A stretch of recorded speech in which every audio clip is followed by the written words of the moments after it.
하나님께서 오늘 우리에게 주시는 말씀은 역대하 7장 14절입니다. 다 같이 그 자리에서 일어나셔서 하나님 말씀 믿음으로 선포하고 아멘으로 받도록 하겠습니다. 시작. 내 이름으로 일컫는 내 백성이 그들의 악한 길에서 떠나 스스로 낮추고 기도하여 내 얼굴을 찾으면 내가 하늘에서 듣고 그들의 죄를 사하고 그들의 땅을 고칠지라. 아멘. 자리에 앉으시겠습니다. 주변에 있는 성도님들, 앞뒤 좌우에 있는 분들과 이렇게 인사합시다. 사랑합니다. 축복합니다.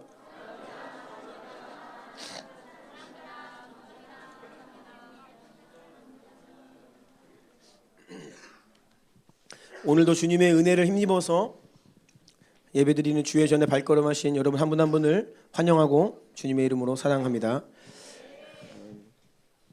2주간의 웨일즈, 런던, 이스탄불 일정까지 잘 마치고 어제 귀국을 했습니다. 웨일즈에서 4일 지냈습니다. POG 리더십 모임이 있었어요. 그래서 새벽 기도를부터 시작해서 새벽에 예배드리고 아침에 예배드리고 또 오후에는 또 부흥의 또 그런 현장들을 방문하고 또 저녁에 또 예배드리고 그래서 참 이게 체력적으로는 쉽지 않았습니다. 그러니까 모이면요. 아무튼 예배를 엄청 합니다. 근데 뭐 한 번에 예배를 그냥 드리는 게 아니라 뭐 뜨겁게 예배드리고 또 하나님 은혜 주셔서 참 은혜로운 웨일즈에서의 4일 일정 가졌고요. 또 런던에 올라와서 또 금, 토, 일 3일 동안 현지에 이제 4개의 교회들이 연합하여서 저희를 초청하여서 연합 예배드리고 또 청년들과 어른들도 훈련하고 그러면서 이렇게 계속 여러 이렇게 그룹으로 나뉘어 가지고 사역을 하고 또 그런 시간을 가졌습니다. 이스탄불에서 마지막 3일 동안 우리 이스탄불 식구들과 또 시간을 갖고 좋은 은혜로운 시간을 갖고 어제 귀국하였습니다. 연말에 연이은 해외 일정이 잡혀서 제가 좀 마음에 부담이 있었어요. 계속 교회를 비우게 되어서 죄송한 마음도 있고 또 부담이 있었는데요. 제가 자리를 비웠을 때에 자리를 잘 지켜주시고 또 기도로 모든 여정에 함께해 주신 여러분들 한 분 한 분께 감사의 말씀을 드립니다. 근데 그런 분들이 계시더라고요. 그만 나가라고. 네. 그래서 무슨 의미인지 모르겠어요. 네, 그래서 아무튼 감사합니다. 오늘 설교는 특별히 이번 여정 가운데 웨일즈 대부흥의 유업의 그 현장을 방문하면서 또 어떤 것을 보았는지 또 하나님 어떤 마음을 주셨는지 감동들을 중심으로 말씀을 전하도록 하겠습니다. Unsearchable Glory 10번째 메시지입니다. 제목을 함께 읽을까요? 시작. 주님의 영광을 담아낼 그릇이 준비되어야 합니다. 아멘. 주님의 영광을 담아낼 그릇이 준비되어야 합니다. 이러한 제목으로 하나님의 말씀을 전하겠습니다. 2주 전 월요일 12월 8일 오후 4시 반에 런던에 도착했어요. 참 인상적이었던 것은 4시 반인데 창밖에 깜깜하더라고요. 한밤중이에요. 그래서 뭐가 시간이 잘못 계산됐나? 네, 알고 봤더니 이제 런던은 우리보다 위도가 많이 높아요. 제가 보니까 서울은 북위 37도예요. 근데 런던은 북위 51도입니다. 훨씬 북쪽이에요. 그러니까 이제 북쪽 지방의 특징이 이제 여름에는 해가 길고 겨울에는 해가 짧고 그래서 한 겨울에는 오후 3시 반에 해가 집니다. 그러니까 4시면 벌써 어두워져요. 5시면 깜깜합니다. 6시면요 우리 밤 12시 같은 느낌이에요. 그래서 제가 그걸 몰랐어요 지금까지. 그래서 참 신선한 충격이었습니다. 한여름에는요 밤 9시 반 10시까지도 축구를 해도 된대요. 이렇게 밝아서 그만큼 참 이렇게 독특한 환경이었습니다. 그런데 우리보다 훨씬 북쪽에 있으면서도 날씨는 따뜻합니다. 특이하죠. 모쪼록 런던에 도착하자마자 현지 교회 간사님의 인도를 받아서 지하철을 타고 고속버스를 갈아타서 4시간 정도 걸려서 뉴브리지라고 하는 웨일즈 시골 마을에 도착을 했습니다. 밤늦게 도착을 했어요. 저희가 머물며 모임을 하고 예배를 드린 곳은 제가 이제 사진으로도 계속 보고 드린 것처럼 타버나클 베프티스트 채플, 번역하자면 장막 침례 교회라고 할 수 있겠죠. 이게 교회 건물이 있고요. 그 뒤에 이제 부속 건물이 새로 지어져서 연결이 되어 있는데 그 부속 건물에서 단체 생활을 하면서 지냈습니다. 다 같이 한 공간에서 사진 보셔서 아시죠? 네, 거기서 그 간이 침대를 피고 침낭을 덮고 한 20명 정도 같은 방을 쓰면서 이렇게 지냈습니다. 우리가 이제 우리 주나님과 우리 POG가 우리가 항상 우리는 주님의 군대다. 전쟁을 한다 하도 얘기했더니 군대 막사처럼 이렇게 지내면서 여기 진짜 막사다 이제 그런 얘기를 했습니다. 런던 센트럴 순복음교회 목사님 네 분과 또 청년들이 우리와 함께 그 웨일즈까지 와주셔서요 4일 동안 우리의 삼시세끼를 책임져 주셨습니다. 아침부터 뭐 훌륭한 식사를 밤 12시에 도착했더니 김치찌개가 딱 준비되어 있더라고요. 그래서 뭐 삼시세끼를 얼마나 우리를 신실하게 섬겨주셨는지 너무나 잘 먹으면서 섬김을 받으면서 또 은혜로운 예배에 회의에 집중할 수 있었습니다. 그 교회 태버나클 베프티스트 채플은 1859년에 설립된 교회입니다. 170년 가까이 된 교회입니다. 역사가 장난이 아니죠. 또 우리가 모여서 함께 예배드렸던 예배당은 1912년에 건축되어서 112년 된 건물이었어요. 영국에 갔더니 100년 이상 된 건물들이 굉장히 많더라고요. 특별히 교회 건물들은 뭐 기본 100년. 어떻게 100년 동안 건물이 이렇게 서 있을 수 있는지 신기할 만큼 참 튼튼하게 아름답게 잘 지었습니다. 사진 한번 띄워주시겠어요? 우리가 모였던 그 건물 첫 번째 사진 한번 보시면 첫 번째 본당, 여기가 이제 본당이에요. 내부는 옛날 모습 거의 뭐 그대로인데 조금씩 이제 수리를 한 것 같아요. 꽉 들어차면요 한 150명, 200명 정도 들어올 수 있는 작지만 아주 이렇게 아담하고 또 그런 본당이고요. 외벽을 한번 보시면 저기에 이제 그 교회 이름이 써 있습니다.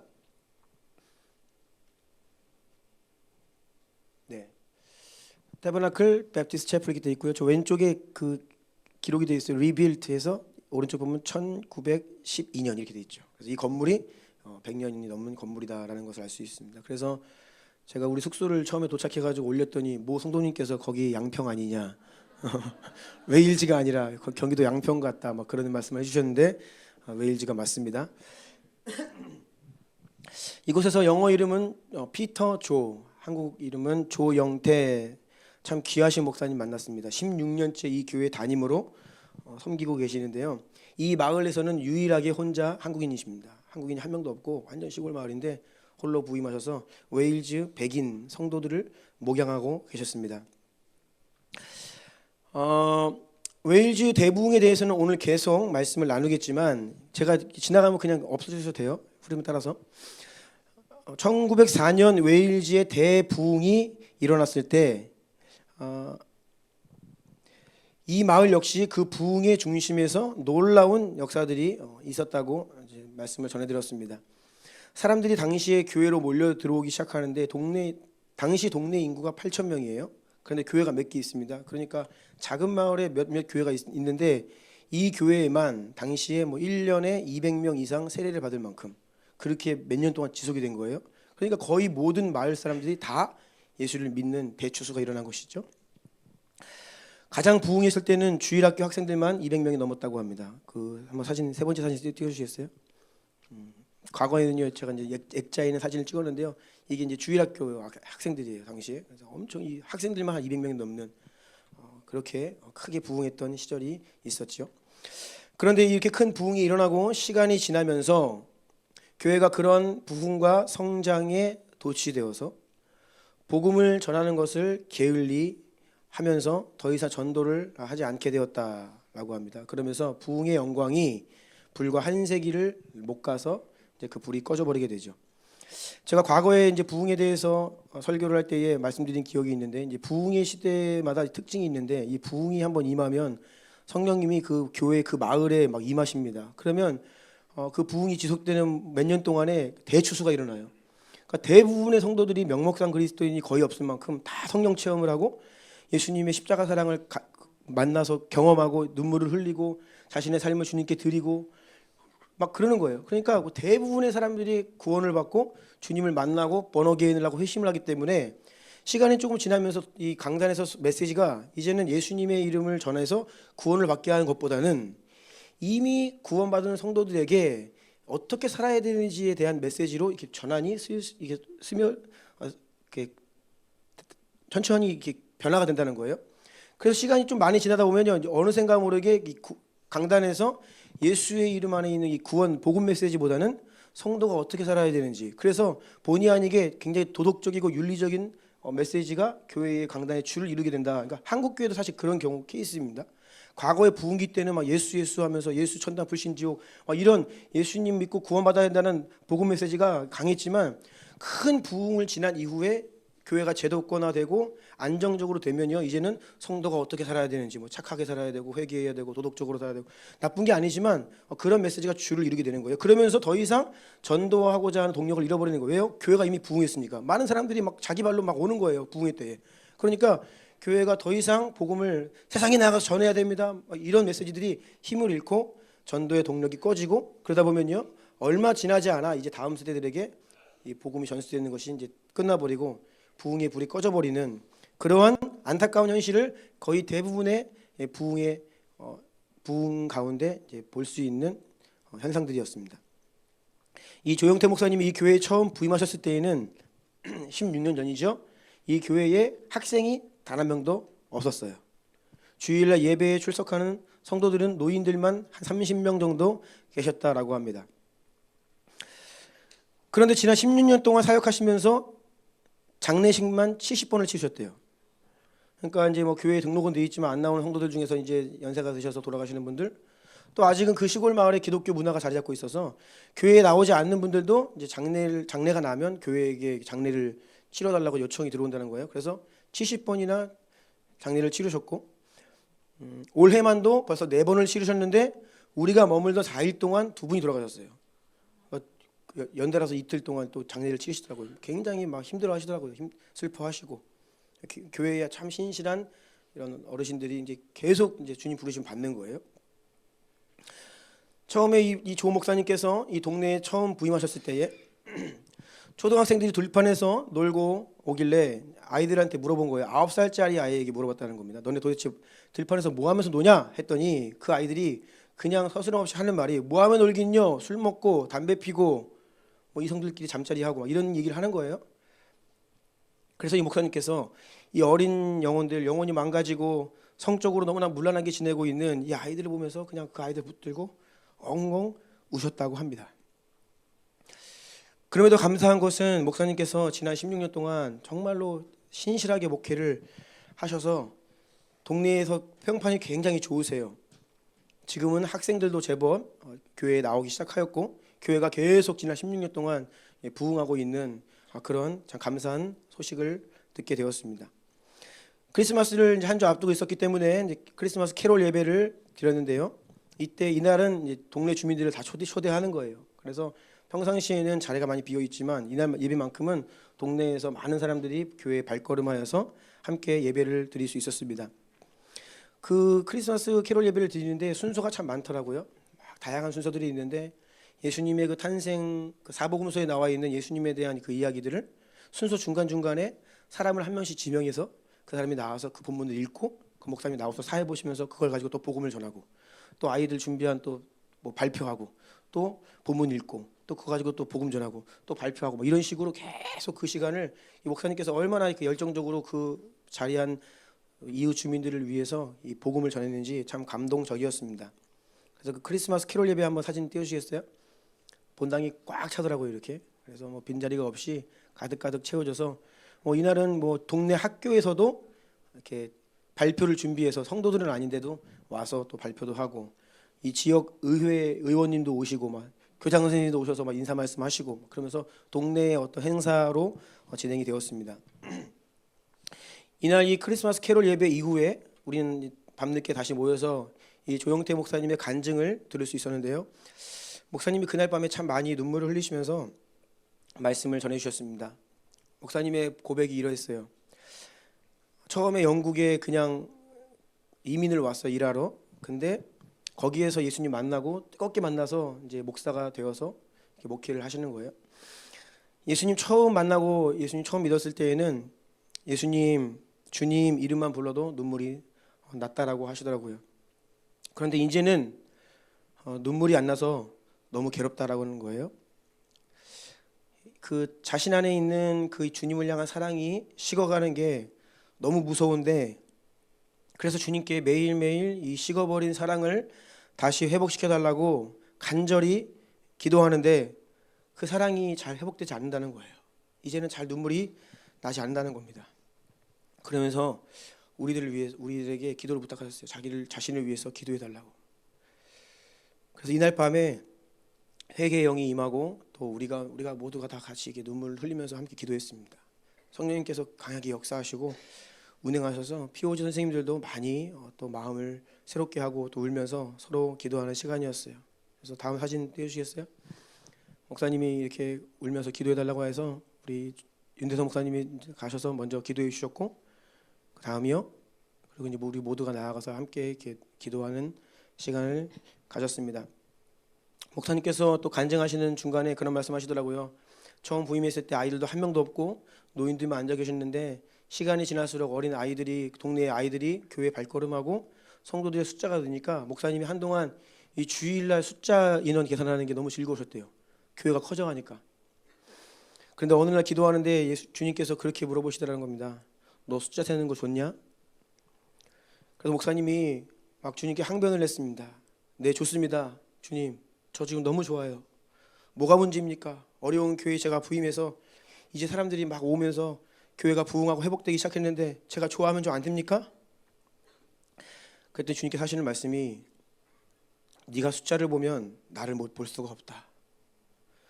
숫자를 보기 시작하면 내가 하고자 하는 큰 일을 볼 수 없다. 그런 말씀을 주셨다고 합니다. 웨일즈는 본래 역사적으로 매우 영적인 땅이었습니다. 지난 역사 속에서 웨일즈 사람들은요, 자신의 민족 속에서, 기독교 역사 속에서 한 크고 작은 부흥이 100번은 일어났다라고 이야기할 만큼, 와, 100번. 부흥의 땅, 하나님의 땅이라고 하는 별명을 가진 곳이 웨일즈였어요. 그리고 크고 작은 부흥들이 많이 있었는데 큰 부흥, 역사적으로 매우 큰 부흥이 세 차례 있었습니다. 1735년에 1차 대부흥이 있었고요. 1859년에 2차 대부흥이 있었고요. 그리고 우리가 잘 알고 있는 웨일즈 대부흥이다라고 하는 1904년 이반 로버츠를 중심으로 해서 일어났던 그 대부흥은 3차 대부흥으로 분류가 됩니다. 지금 말씀드리는 이 세 번의 부흥 중에 2차 대부흥과 3차 대부흥은 한국교회 선교 역사와 또 평양 대부흥 운동과 매우 밀접하게 연관이 되어 있음을 다시 한번 확인할 수 있었습니다. 1859년에 2차 대부흥이 일어났는데 그 2차 대부흥의 중심에서 쓰임 받은 목사님이 성함이 윌리엄스라고 하는 분이세요. 근데 이분이 어떤 분이냐면 우리나라에 1866년에 처음으로 우리나라에 오신 선교사님 토마스 선교사님 잘 기억하실 거예요. 대동강변에서 발을 내딛자마자 순교당하신 그 토마스 선교사님의 아버지 목사님이 이 윌리엄스 목사님의 제자예요.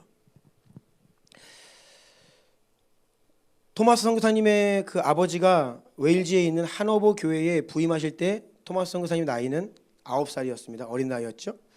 그런데 그곳에서 목회하시던 중에 이제 2차 대부흥이 일어납니다. 웨일즈 2차 대부흥이 일어났을 때 토마스 선교사님 나이가 20살이었어요. 이때 그냥 은혜의 한복판에서 성령 받으시고 인생을 드리고 그렇게 해서 이제 열방으로 선교사로 나오시게 되는 겁니다. 이 큰 부흥의 물결이 계속되던 때에 이 토마스 선교사님은 23살에 결혼하시고 24살에 목사 안수를 받으시면서 동시에 중국 선교사로 파송을 받게 됩니다. 이게 1863년이에요. 조금 헷갈리시죠? 제가 표를 준비했어야 되는데 죄송합니다. 1863년에 이제 중국 선교사로 파송을 받으십니다.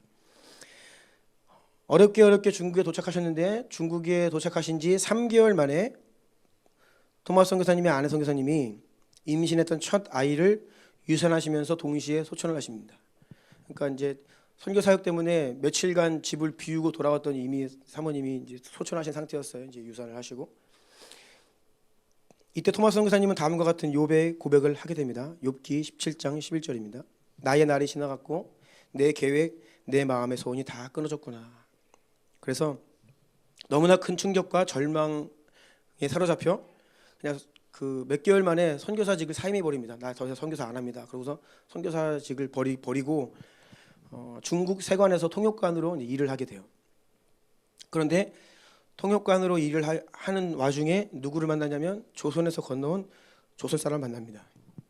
그래서 그런 나라가 있다는 것을 처음 알게 되고 그래서 그때부터 다시 선교의 꿈이 불이 일어나는 거예요. 그래서 난 다시 이제 조선의 선교사로 가겠다라고 하는 이 마음을 가지고 선교사로 복귀를 합니다. 선교단체에 제가 다시 선교사로 회복시켜 주십시오. 그래서 그를 복귀시켜 주셔요. 그런 큰 기대와 꿈을 가지고 1866년에 제너럴 셔먼호의 통역관으로 탑승을 한 겁니다. 제너럴 셔먼호는 우리 조선의 통상을 무역을 요구하는 그런 배였죠. 아시죠? 통역관으로 승선하여서 이제 굳게 닫힌 조선의 문을 두드려 보는데 대동강변에서 그렇게 무역을 요구하고 있을 때 이제 물이 빠지면서 썰물 때 물이 빠지면서 이제 그 뻘에 그 배가 갇히게 됩니다. 근데 그때 성난 군중들이 배를 불태우고 선교사님들이 이제 배에 불이 나니까 이제 밖으로 피신을 하시는데 이제 피신을 하시자마자 그곳에서 다 순교를 당하십니다. 우리가 잘 아는 것처럼 토마스 선교사님은 죽임을 당하실 때 야소 야소 예수를 외치면서 당시에 들고 갔던 한문으로 된 수많은 성경책을 뿌리십니다. 이때 토마스 선교사님의 사형을 집행했던 박춘권이라고 하는 군인이 있는데 그는 이 성경책을 가지고 일부는 자신이 갖고 일부는 자신의 상관인 박영식에게 전달을 합니다. 박영식은 그 성경책을 받은 다음에 어떻게 하냐면 자기 집에 가서 집 도배지로 쓰죠. 다 아시는 내용이죠. 너무나 종이가 좋은 거예요. 그래서 집 내부를 그걸 성경책으로 다 도배를 합니다. 그리고 훗날에 최치량이라고 하는 사람이 이 박영식의 이 집을 구입을 해서 여인숙으로 운영을 해요. 1890년 사무엘 모펫 마포3년 선교사님이죠. 이분이 이제 평양에 복음을 전하기 위해서 올라간 거예요. 평양으로. 그래서 여인숙에서 하루를 머무는데 깜짝 놀란 거죠. 자신이 머무는 여인숙에 온통 사방이 다 성경 말씀인 거예요. 이게 무슨 일인가? 처음 선교사가 한 번도 오지 못한 땅으로 알았고 그곳에 복음을 전하기 위해 갔는데 평양에 이미 예수님을 믿는 성도들이 있었습니다.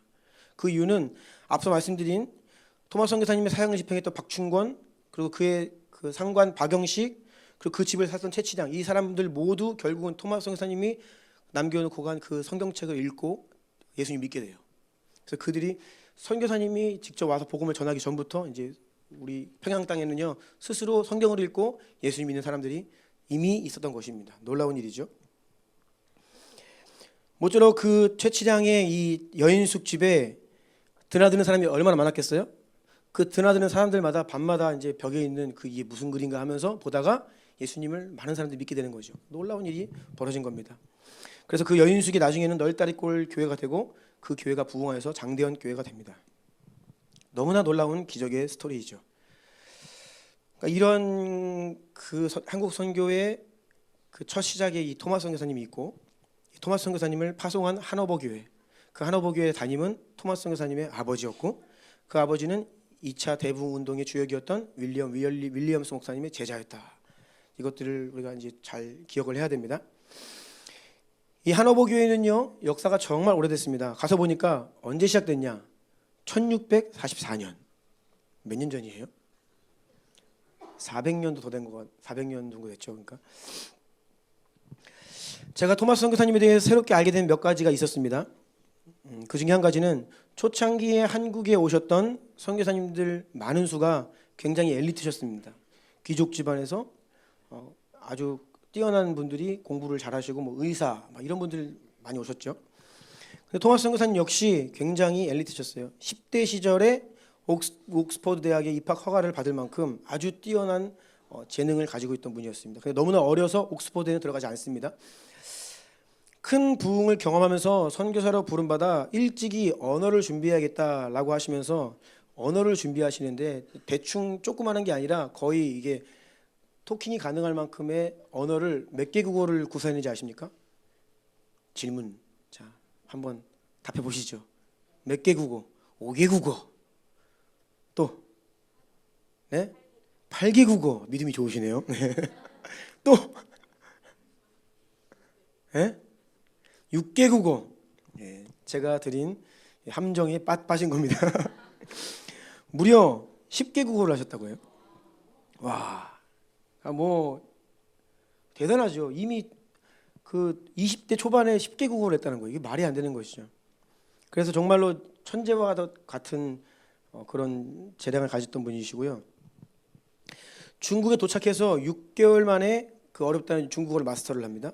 그래서 통역관을 할 정도가 되었고 또 앞서 말씀드린 것처럼 이 조선에 대해서 듣고 이제 조선 선교를 하기 위해서 제너럴 셔먼호의 통역관을 탔잖아요. 그래서 한국어도 어느 정도 이제 배워서 탔을 거다라고 이제 추측을 하는 거예요. 그러면 중국어, 한국어까지 하면 12개국어를 한 거예요.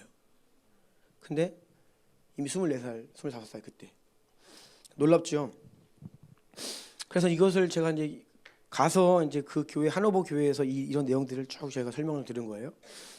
더 놀라웠던 사실은 2013년부터 이 하노버 교회를 한국인 선교사님 유재연 목사님이 담임으로 10년 넘게 섬기고 계십니다. 사진 한번 보여주시겠어요?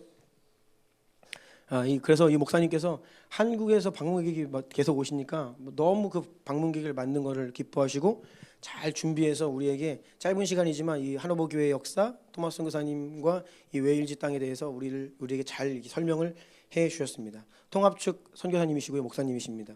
또 제가 같은 유씨더라고요, 문화 유씨. 그래서 또 다음 이렇게 지금도 이 교회는 한국을 품고 기도하고 있고요. 다음. 그래서 제가 이제 같은 유씨로서 이렇게 같이 반갑게 사진 한번 남겼습니다. 다음. 우리 권진탁 선교사님인데 우리 POG에서 제일 어린 선교사님입니다. 아까 그 성함이 유재연 목사님께서 이렇게 쭉 설명을 하시다가 오늘 여기 다 선교사님들이니까 제일 어린 선교사님 누구세요? 라고 했더니 이제 권진탁 선교사님이 일어난 거예요. 제가 제일 어립니다. 나이가 몇 살이에요? 27살입니다. 얘기했더니 이 선교사님 목사님이 깜짝 놀라는 거예요. 자기가 10년 넘게 선교사를 하면서 20대 선교사 처음 본다는 거예요. 너 어떻게 그렇게 빨리 나올 수 있었냐라고 하면서 이제 하다 보니까 토마스 선교사님이 24살에 선교사로 파송을 받고 27살에 순교를 하거든요. 권지택 선교사님이 24살에 필드로 처음 나가고 지금 27살이에요. 좀 그래요. 좀 순교를 우리가 조금 분위기가 그랬는데 아무튼 나이가 맞아. 그래서 이 유재한 목사님께서 너무나 의미 있다고 그러면서 나와서 기도하라고 해서 나와서 기도했어요. 그러면서 이름을 줬습니다. 당신은 토마스입니다. 그래서 우리가 그때부터 이제 새 이름을 그래서 토마스 진탁 해가지고 이제 토마스라고 이제 우리가 부르기 시작했어요.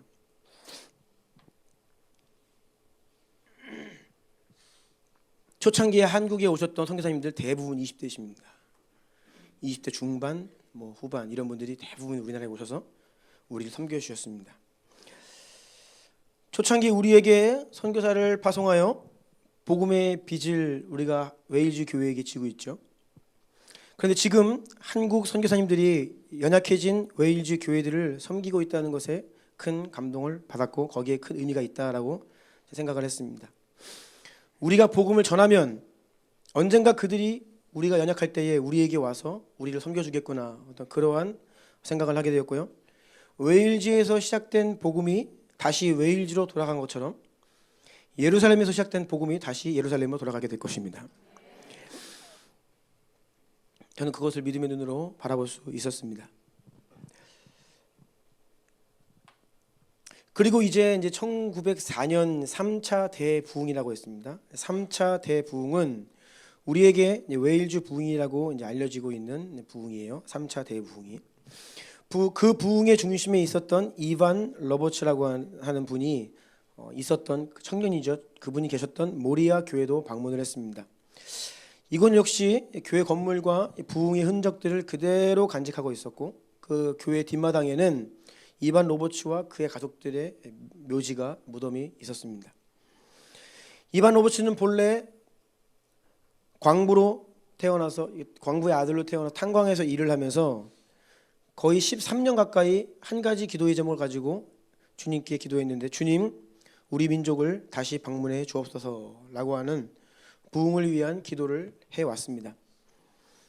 그리고 그렇게 기도하는 그에게 성령께서 계시적 비전을 주시는데 10만 명의 영혼을 네가 구원할 것이다.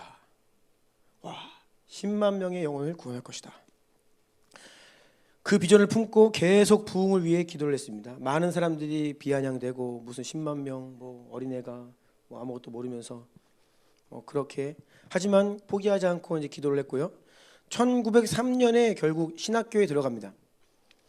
정규 목회자가 되기 위한 과정을 시작하는데 1년이 채 되지 않아 기도하던 중에 성령의 감동으로 너는 신학교가 아니라 고향 교회로 돌아가서 부흥을 위해 계속 기도해라 라고 하는 강권하심을 받고 다시 신학을 그만두고 이 고향으로 돌아가요. 그리고 그곳에서 청년들과 함께 기도 모임을 시작합니다. 주님 우리에게 부흥을 주십시오. 그렇게 계속해서 청년들 중심으로 부흥을 위해 기도를 하던 중 성령의 방문하심을 통해 이 웨일즈 대부흥이 일어나기 시작한 거예요. 이 모리아 교회의 한 할머니께서 우리를 맞이해 주셔서 당시 있었던 일들을 이렇게 자세하게 설명을 해 주셨습니다. 웨일즈 대부흥의 첫 시작이 어떻게 시작되었는지에 대해서 말씀해 주시는데, 그 첫 시작은 그렇게 진행되던 한 기도 모임에서 어린 한 소녀가, 여학생이 이러한 고백을 했어요. 나는 예수님을 진심으로 사랑합니다. 우리가 많이 고백하잖아요. 나는 예수님을 진심으로 사랑합니다. 이 한마디의 고백을 했는데 그 어린 소녀의 고백이 얼마나 깊고 진실하고 진정한 고백이었는지 그 자리에 있었던 이 고백을 들은 회중들 가운데 회개가 일어났습니다. 자신들은 형식적으로 신앙생활을 했구나. 우리가 주님을 향한 신앙 고백이 얼마나 겉모양 껍데기뿐인 이런 고백이었는지에 대한 깨달음이 오면서 그냥 이 어린 아이의 소녀의 그 한마디의 고백이 그 가운데 회개를 일으킨 거예요. 그러면서 통해 자복의 역사가 일어나기 시작하면서 이제 웨일즈 대부흥의 불이 붙기 시작한 것입니다. 그리고 이런 웨일즈 대부흥의 소식은 다른 대륙으로까지 전해지면서 전 세계 성도들 안에 부흥에 대한 갈망과 기도의 불을 지핍니다. 그래서 1905년에는 인도로, 1906년에는 미국 아지사 부흥으로, 또 1907년에는 평양 대부흥으로 그 불이 옮겨붙게 되죠. 제가 전에 이 평양 대부흥 운동에 대해 소개해 드릴 때 이 평양 대부흥 운동이 일어나기 이전에 어떤 일이 있었는지를 잘 말씀드렸습니다. 우리나라에 와서 부흥 집회를 인도하시는 강사님들께서 웨일즈에서 일어난 부흥의 소식을 전하면서 그 불이 여기 떨어져야 된다, 이런 비전을 계속 선포해 주세요. 그 당시에 한국 교회의 성도들 안에 그 부흥에 대한 열망들과 갈망들이 있었고, 주님 그 웨일즈에 주신 부흥의 불을 우리에게도 주십시오라고 하면서 그 기도가 전국 교회 가운데 불이 붙었거든요. 그 사실은요, 이 평양 대부흥 운동은요 그때 불이 붙은 게 아닙니다. 그 전부터 몇 년 전부터 이미 한국 교회는요 굉장히 뜨거운 기도의 불이 붙고 있었어요. 그래서 대부흥의 그 불은 본격적으로 1907년에 시작된 것이지만 이미 전조 증상들이 많이 있었고, 그 가운데 부흥을 향한 갈망과 주님이 우리에게 반드시 부흥을 주실 것이라 믿고 확신했던 수많은 성도들이 부흥을 위해 기도했다는 것이죠. 다음 사진 한번 떼어주시겠어요? 모리아 교회. 이 교회도 이 교회 건물은 더 오래됐습니다. 한 150년 된 것 같아요. 이 두 개의 건물인데. 다음이요. 그래서 저기 성도 한 분께서 우리를 맞이해 주시고 잘 설명해 주셨고요. 다음이요. 제가 허락해 주셔가지고 제가 이반 로보츠가 설교했던 강단에 올라가가지고 제가 한번 이렇게 저에게도 주님 이반 로보츠의 영을, 부흥의 영을 부어주십시오. 이렇게 은혜를 누렸고요. 다음 이반 로보츠의 그 무덤 묘비 앞에서 찍은 사진입니다. 참 깊은 감동이 있었습니다. 정말 여기저기에서 부흥의 흔적들이 있고 정말 이곳은 부흥의 유업이 있는 땅이구나 라는 감동이 있었어요. 그런데 그 부흥의 우물이, 그곳에서 생명수가 철철 넘쳐 흐르던 그 땅에 이제 그 부흥의 우물이 이제 지금은 막혀버린 거죠. 부흥의 땅, 100번이 넘는 부흥이 일어났다라고 불리우는 이 웨일즈에 지금은 주일날 교회에 출석하는 인구 비율이 1%가 안 됩니다. 그리고 그 1% 중에서도 대부분이 노인들이시고요. 청소년 청년들은 그냥 교회를 안 가요. 가는 것은 굉장히 이례적인 일입니다. 지금은 완전히 전 세대가 교회를 떠나 복음의 불모지와 같은 땅이 되어 버렸습니다. 토마스 선교사님 파송했던 그 하노버 교회의 그 한국인 목사님께서 담임을 하고 계신 이유는 무엇이냐면, 그 교회가 목회자를 모실 형편이 안 됩니다. 어른들만 10여 명 남아 계세요. 더 이상 거기서 목회할 분이 안 계시기 때문에 한국에서 파송한 선교사님이 한국 교회의 후원을 받아서 그냥 자비랑 비슷하게 그냥 그 교회에서 목회를 담임으로 하고 계시는 그런 실정이에요. 이번에 이 모리아 교회를 방문하면서 또 새롭게 알게 된 사실이 몇 가지 있는데, 청년들을 중심으로 큰 부흥이 일어난 바로 그 교회, 왜 이반 로버츠가 청년으로 있던 이 모리아 교회 담임 목사님은 부흥이 일어난 지 수개월 만에 그 교회를 사임하게 됩니다. 부흥이 엄청나게 일어났고 이 청년들 안에 부흥의 불이 붙는데, 담임 목사님을 중심으로 또 많은 사람들에게는 그게 부담이었어요. 그래서 교회 안에서 많은 압박과 갈등 속에서 결국 목사님이 몇 개월 만에 그냥 교회를 사임해요. 아니, 아이러니하죠. 교회에 부흥이 임했으면 그 교회가 이제 생명과 막 차고 넘쳐야 되는데, 일부 또 다툼이 일어나고 분열이 일어나고 그 가운데에서 막 교회를 그만두고 이런 일이 일어난다는 거예요.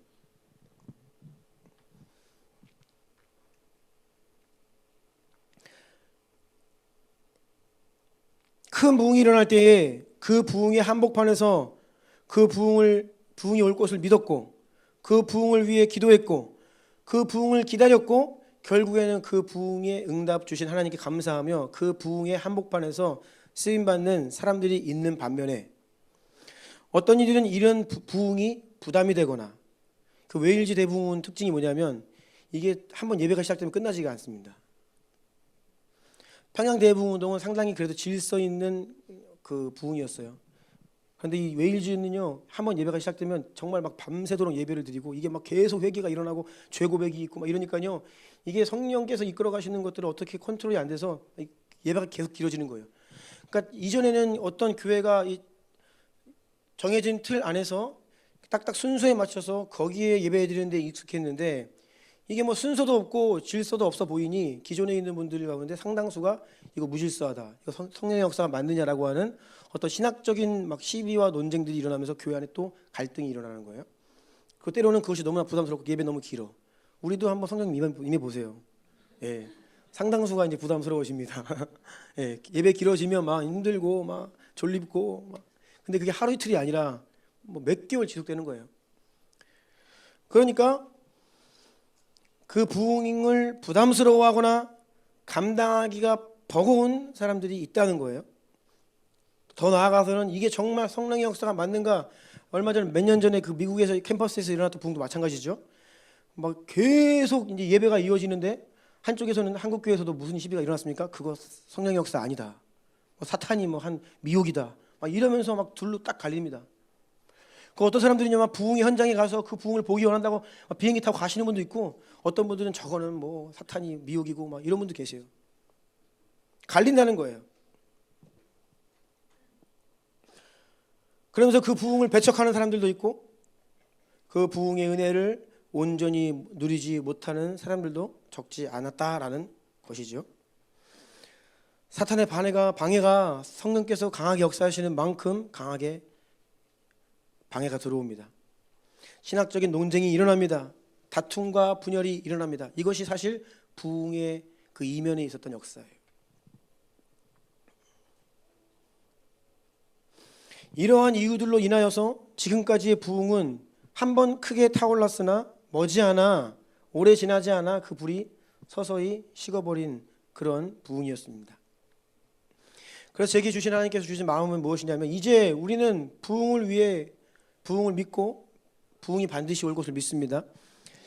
왜냐하면 부흥이 오지 않으면 답이 없어요. 우리는요, 성경의 예언이 성취되는 이 어두운 때에 교회들이 신부로 정결히 준비되고 선교 완성의 사명을 감당하고 주님을 맞이하기 위해서는요, 이 부흥이 오지 않고서는 사실 불가능합니다. 우리 POG의 현장도요, 부흥이 오지 않고서는 불가능해요. 지금 사실 우리가 이번에도 회의한 주요 내용들이 뭐냐면, 저희는요 이미 부흥이 올 것을 기정 사실화하고, 그럼 그 부흥을 어떻게 준비할 것이냐, 그 부흥을 어떻게 받아낼 것이냐, 그 부흥을 받아낼 그릇을 준비하는 것에 우리의 포커스가 있는 거예요. 부흥은 우리 스스로 일으킬 수 없죠. 하지만 주님은 반드시 부흥을 주실 것입니다. 그러면 그 부흥이 왔을 때에 나는 어떠한 사람이 되어 있을까? 예수님이 이 땅에 오셔도, 그 구약 성경이 전체가 예언했던 예수님이 하나님의 아들이 이 땅에 성육신 하셔서 오셔도 수많은 사람들은 예수님을 핍박하고 못 알아보고 심지어는 죽이기까지 했다는 거예요. 그런데 그 사람들의 대부분이 누구예요? 성경을 읽고 하나님을 믿는다고 하고 자신들도 메시아를 기다린다고 하는 사람들이 정작 예수님이 왔을 때 못 알아본다는 거예요. 왜 그런 일이 벌어지죠? 마지막 때의 부흥이라고 다르지 않습니다. 하나님이 부흥 주셔도요, 이런저런 앞서 말씀드린 이유들로 인하여서 그 부흥을 멀리하거나 배척하거나 그런 수많은 논쟁과 분열의 소용돌이 속에서 믿음이 식어가는 사람들도 있게 될 것이에요. 따라서 우리는 하나님께서 주실 부흥을 확신하고 그것을 위해 기도하며 기다림과 동시에 하나님이 부흥의 때에 부흥의 불을 우리에게 부어주실 때에 그 부흥을 우리가 잘 감당할 수 있는 그릇이 준비되어야 합니다.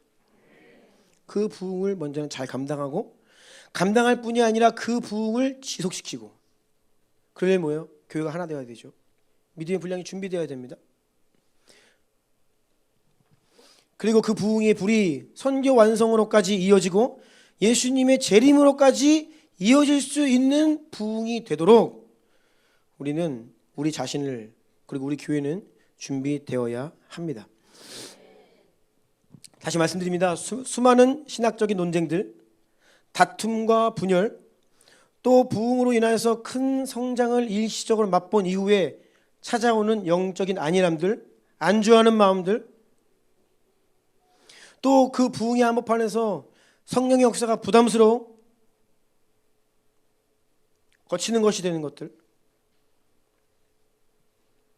그래서 우리는 종교적이 되는 것을 매우 경계해야 돼요.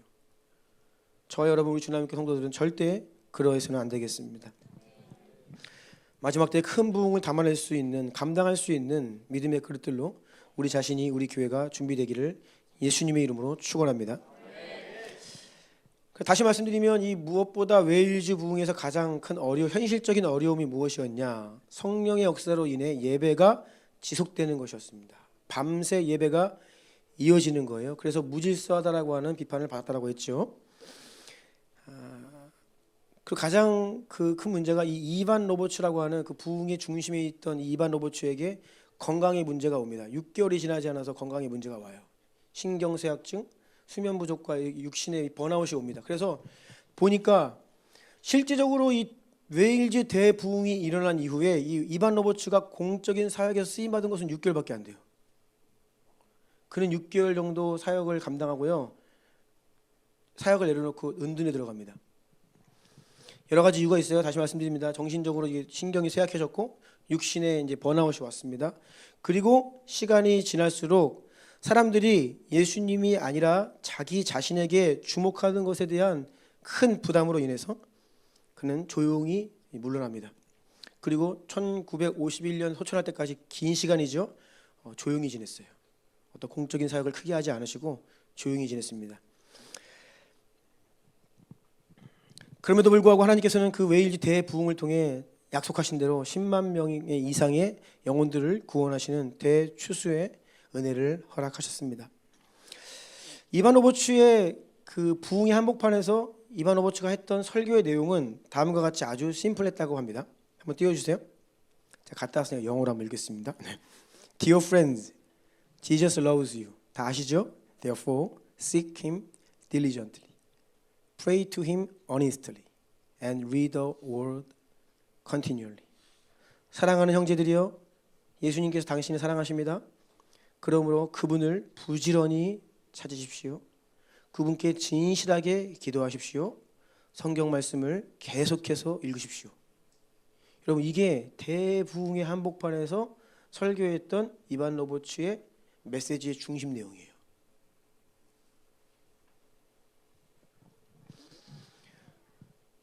그렇게 조용히 은둔 생활을 하던 그에게 수많은 사람들이 방문을 합니다. 어려움을 경험하거나 어떤 큰 그 영적인 문제 앞에 이반 로버츠 찾아가서 이제 해결하기 위해서 찾아가는 거죠.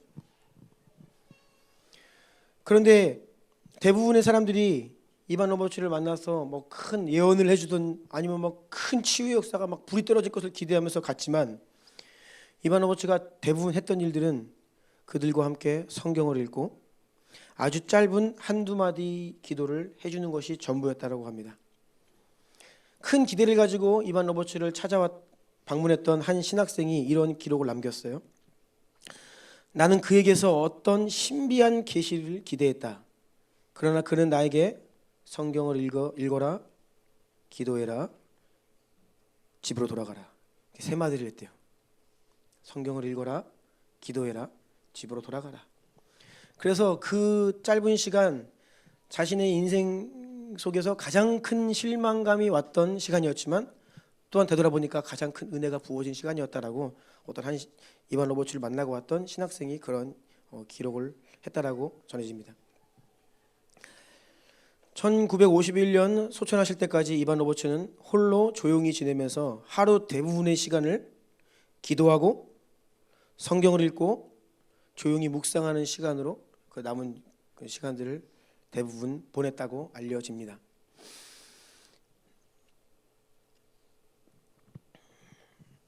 여러분, 하나님께서 이 땅에 우리 주나임 여러분의 인생 대한민국뿐만 아니라 열방 가운데 다시 한번 큰 부흥을 주실 것을 믿으셔야 합니다.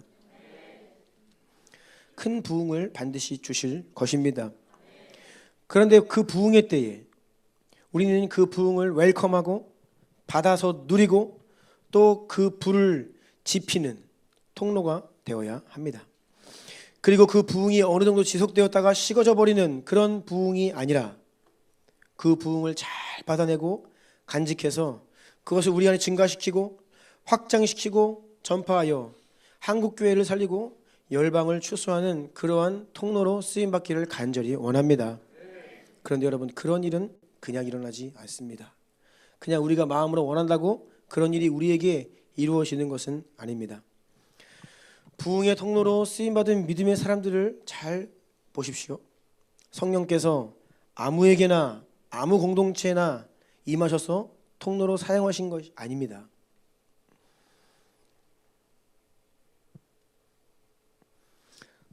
성령을 부어주시겠다고 하는 약속의 말씀을 붙들고 그날이 속히 임하기를 간절히 기도하며 그날이 올 때까지 포기하지 않는 믿음을 가진 자들, 그러한 믿음의 사람들, 그러한 믿음의 공동체에게 예비하신 부흥의 은혜를 부어 주십니다. 오순절이 그랬죠. 예수님께서 승천하시기 전에 남기신 말씀, 약속하신 것을 받기까지 이 성에 머물라. 그래서 마가의 다락방에 모여서 120명의 성도들이 무엇을 했습니까? 약속하신 성령을 기도했어요. 성령 받기를 기도했습니다. 그들 위에 오순절에 성령님이 임하신 거예요. 아무에게나 임하는 게 아닙니다. 불특정 다수에게 임하시는 게 아니에요. 준비된 사람, 믿는 사람, 갈망하는 자, 기도하는 자, 기다리는 자. 아멘? 마찬가지입니다. 오늘날의 부흥에 대한 기대가 미미하거나 그것을 위해 기도하고 갈망하지 않는다고 하면 과연 성령이 부어질 수 있겠습니까? 우리의 모습을 되돌아봐야 되죠.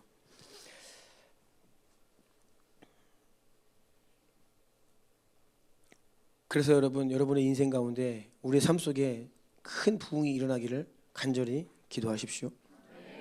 그리고 그 부흥이 왔을 때에 그 부흥을 온전히 담아낼 수 있는 믿음의 통로가 저와 여러분 되시기를 예수 이름으로 축복합니다. 그 이반 로버츠의 그 모리아 교회에서 우리가 이제 잠시 시간을 허락받아서 그곳에서 우리가 예배를 드리면서 찬양을 했는데요. 그 마지막 동영상 한번 틀어주시겠어요? 주 영광 여기 임하사. 네.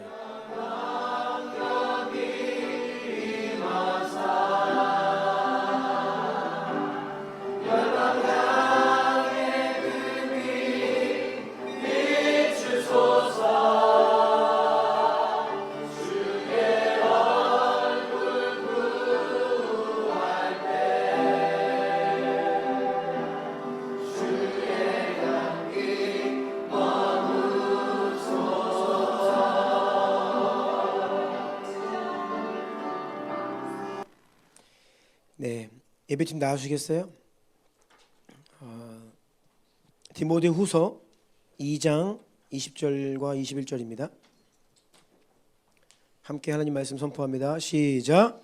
큰 집에는 금 그릇과 은 그릇뿐 아니라 나무 그릇과 질 그릇도 있어 귀하게 쓰는 것도 있고 천하게 쓰는 것도 있나니 그러므로 누구든지 이런 것에서 자기를 깨끗하게 하면 귀히 쓰는 그릇이 되어 거룩하고 주인의 쓰심에 합당하며 모든 선한 일에 준비함이 되리라. 아멘.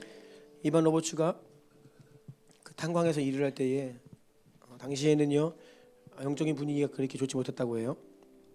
그리고 광부들이 굉장히 거칠지요. 그래서 그들은요 그 생활이 너무나 거칠었고 언어도 거칠고 그들은 늘 알코올을 의지해 살고 그러한 문화가 그 광부들의 일반적인 모습이었어요. 그런데 이반 로버츠는요 오랜 시간 자신을 구별하여서 술을 입에 대지 않고 부흥을 위해 기도하고 그는 많은 조롱과 사람들의 그 무시를 받으면서도 끝까지 주님이 주신 약속의 말씀 붙들고 부흥을 위해 기도해 왔다는 것이에요. 우리는 대부흥이라고 하는 그런 놀라운 일들에 주목하기 원하지만 그 이전에 무려 13년이나 부흥을 위해 포기하지 않고 기도했던 그 한 청년의 그 모습을 기억해야 됩니다. 그리고 그 부흥을 위해 기도하며 그 부흥의 통로로 쓰임받기를 원하기 위해 자기를 거룩하고 정결한 통로로 삼아서 세상을 멀리하고 세상의 죄악을 멀리하고 십자가 붙들고 예수님을 의지하면서 외롭지만 하지만 묵묵하게 그 길을 계속해서 걸으면서 부흥을 예비하고 준비했던 것이죠. 우리의 모습은 어떠합니까? 우리는 부흥을 원한다라고 쉽게 이야기할 수 있어요. 또 부흥을 위해 기도할 수 있습니다. 근데 우리의 모습을 돌아봐야겠죠. 한 소녀가 나는 정말로 진심으로 예수님을 사랑합니다. 여러분 부흥은요 어떤 우리가 몰랐던 신비한 계시가 떨어지고 그런 차원이 아니라 내가 예수님을 사랑합니다라고 하는 그 한마디 말에 정말 우리의 영혼이 담기고 우리의 마음이 담기고 생명이 담기면요 그 한마디가 우리 공동체에 부흥을 가져올 수 있는 것이죠.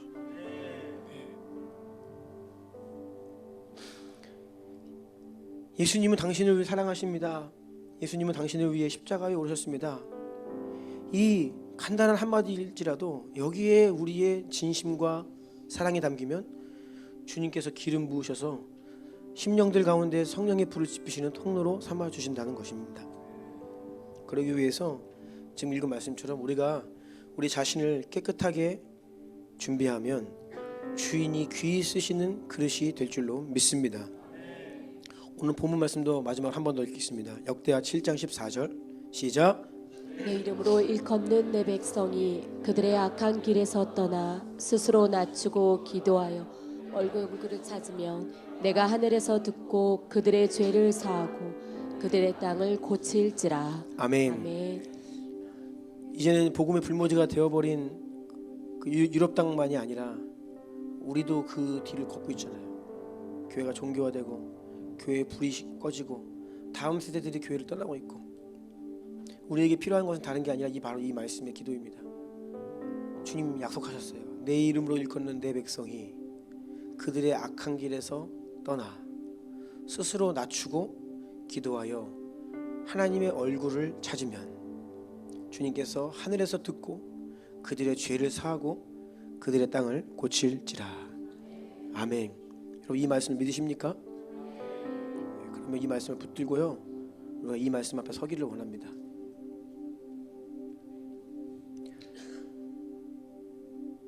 주 영광 여기 임하사 그 찬양을 한번 같이 고백하고 기도하는 시간을 갖기를 원합니다.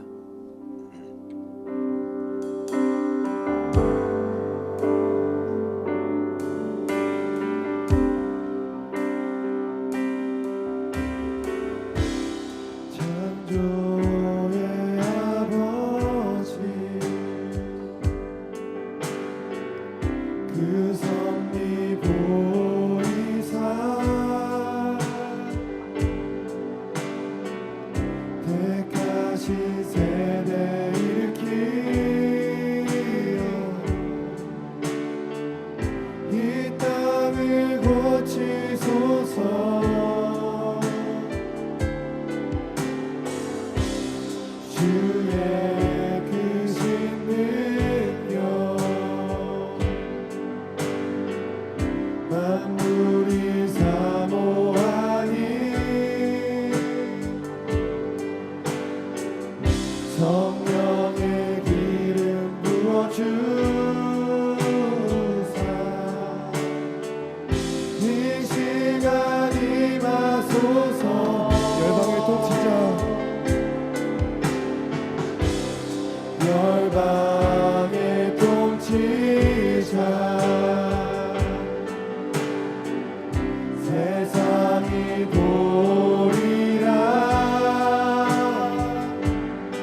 연약한 모두 벗어지고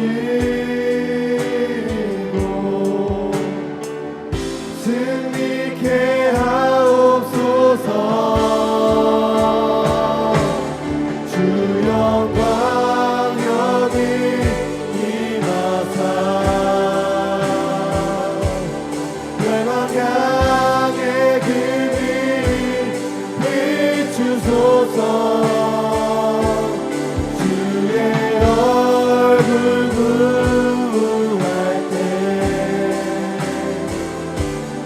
주의 향기 머무소서.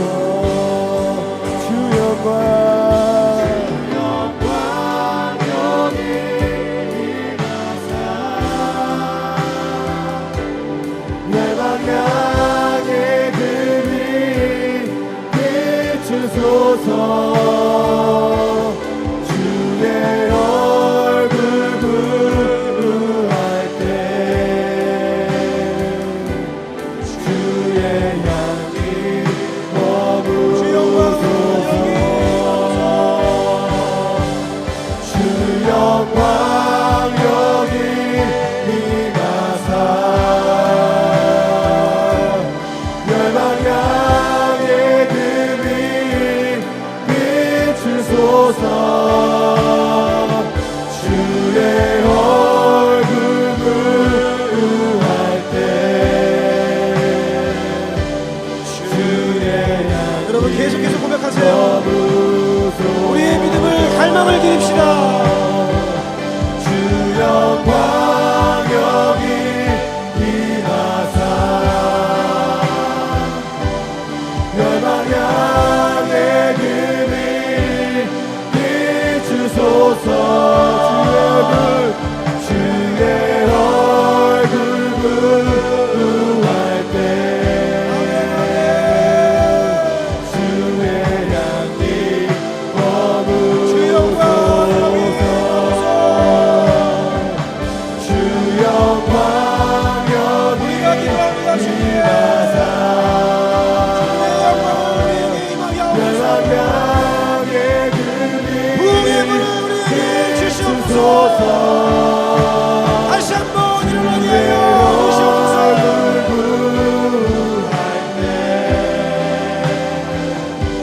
주의 향기 머무소서. 주 영광 여기 임하사 멸망 향해 그리 비추소서. 주의 얼굴 구할 때 주의 향기 머무소서.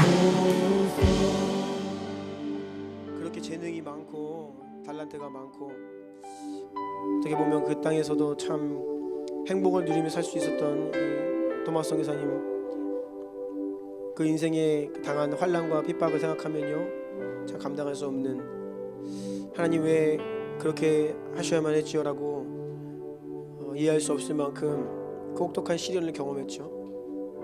그런데 그러한 시련과